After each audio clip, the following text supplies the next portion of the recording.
of the more aristocratic farmers, right? Some of the wealthier farmers were in South Carolina. So that kind of sets up the South. The northern colonies, or the Massachusetts Bay colonies, in 1620, that's the year you got to remember there's the separatists are kicked out of England for religious reasons, okay? A lot of them go to Holland, but they don't like it in Holland because they don't want their kids wearing wooden shoes, and so they chartered another boat and landed on Plymouth Rock, okay? Now there's two different groups here. They're all separatists. They're all people that wanted separation from the church. One group are the Pilgrims. We're not going to talk about them too much. They're the intense separatists that hated the Church of England. Everything about it. But the second group is a group we'll spend more time with. Those are the Puritans, okay? They wanted to purify what they felt were some of the issues with the Church of England, right? King Henry, his divorcing ways, a split with the church. The migration of Puritans make Massachusetts Bay a 30,000 person populated colony by the 1630s. So within the first decade of people getting here, there was 30,000 people here, roughly triple the size of Northlake. Doesn't sound like a lot, but for coming to the New World, it is, okay? So what do we know about Massachusetts Bay? Longer life expectancy. So people live pretty well there. Tighter-knit communities, a reliance on each other, around the church, around family, community farming. John Winthrop, one of my favorite people throughout history, called Massachusetts Bay a city.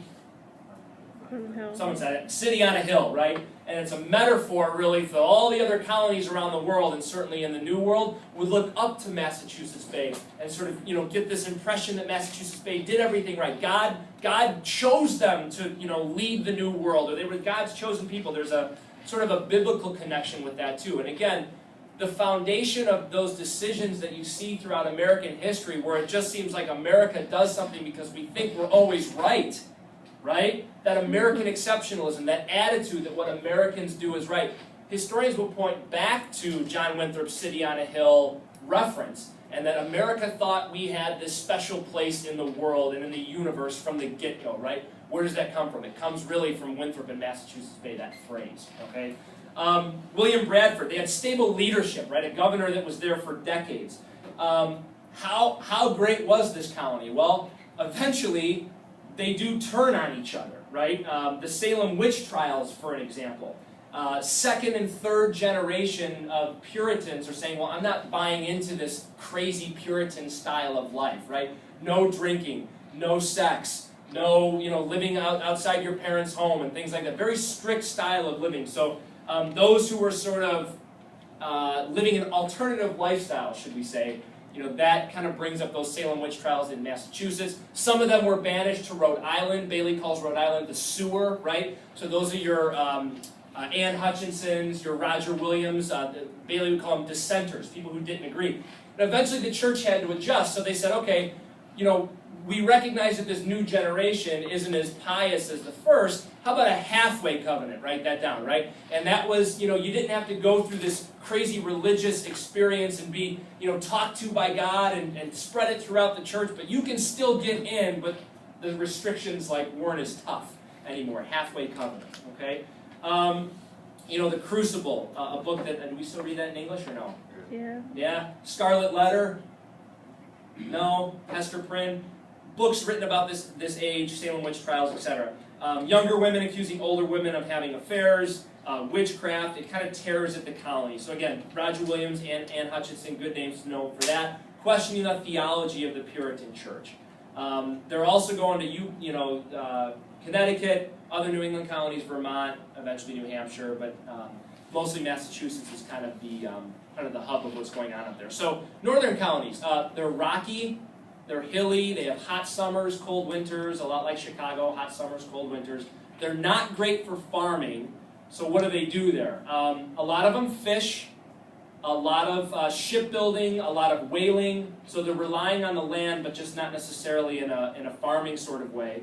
And switching gears, if you think about the middle colonies, we talk about the middle colonies the least, but they probably have the most diversity of all the colonies. And here's what I mean by that.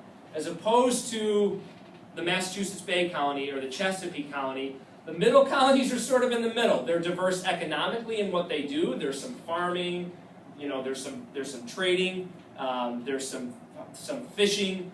As they grow, they're starting to spread out and form different colonies. It's very diverse religiously, and by that I don't mean like Hinduism and Buddhism and stuff like that. They're all Christians, right? But there's a bunch of different Christian groups within that, right? The Quakers in Pennsylvania, William Penn. So very diverse area. What colonies are we talking about here? For the most part, it's New York, New Jersey, Delaware, and Pennsylvania. They're sandwiched between Massachusetts Bay and the southern colonies, okay? So if you look at 1492, our first cutoff point, I think logically, has to be 1763. But at the end of this time period, a very crucial event takes place that changes everything we just talked about and throws us on a road to the revolution. The colonies were doing well. Life expectancy in New America was actually higher than it was in Europe, which is very contrary to the early stories we heard about disease and fighting with natives and stuff like that.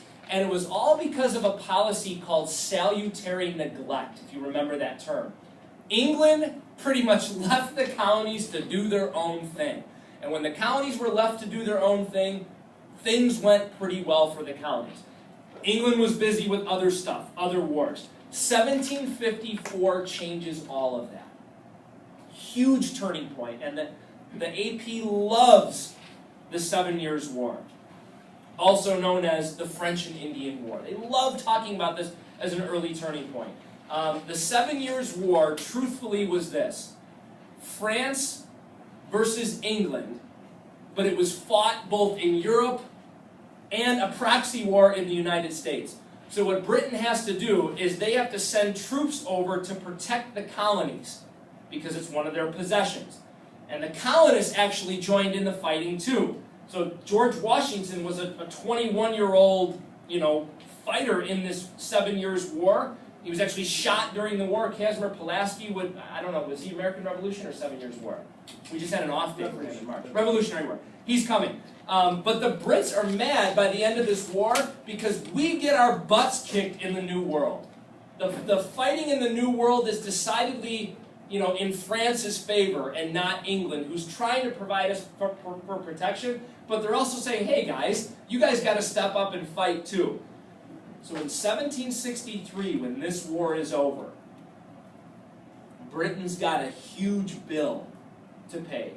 Not from just the war in its total, but also what they spent protecting the colonies.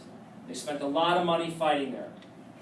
And so Britain says in 1763, we are not going to allow you to settle west of the Appalachian Mountains, known as the Proclamation of 1763, and that sets the stage ultimately to a road to the revolution. Okay? So protecting the colonies was expensive, fighting the war was expensive, salutary neglect is over, and direct intervention in the colonies is beginning, and our next review session will pick up the plot in 1763. Okay? So it's a lot, but I think the two big themes are who's exploring and when and why. Why are they here? What are they doing? And then really it's the three different colonial groups in the country that you've got to know from this early period. Little things along the way, Bacon's is a big thing along the way. 7 Years' War is a big thing along the way. The policy of salutary neglect is a big thing along the way. But if you've got those, you've pretty much got the early part of what you need to know. Capiche? Are your hands as tired as my voice? Questions?